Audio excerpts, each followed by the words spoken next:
Guys, gusto ko lang linawin na sa mga Kimpao fans na mismo nakakabasa sa mga content creator about a Kimpao na kung minsan hindi totoo. Pero yung story na yan is matagal na. Kumbaga inulit lang nila na ina-upload kahit storyline pa nila ni Sian Lim. Pero ang pinapatama nila dito is si Pao. Pero yung storya na yan ay panahon pa noon kay Sian Lim.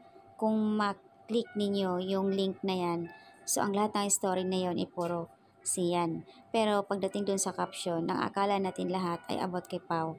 So yung iba talaga magsasabi na fake news.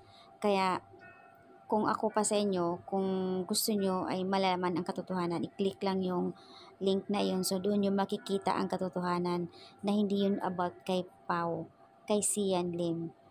Sa mga caption kasi minsan, syempre alam na kasi natin lahat na kung sino yung ni Kimi ngayon.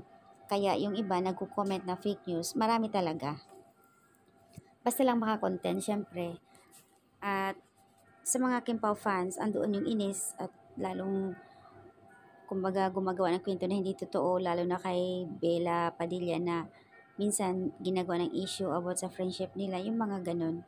Pero kung nasa sa inyo na yun at alam nyo naman na lagi na kayong nanonood at na-notice nyo ang friendship nila, lalo na kay Paulo, syempre, di kayo naniniwala doon. Kasi marami talaga mga content creator na gumagawa ng kwento para lang mapag-usapan sa social media o either sa views o either engagement, mga ganun. Kaya sa mga Kimpao fans, nasa inyo na yung maniniwala kayo.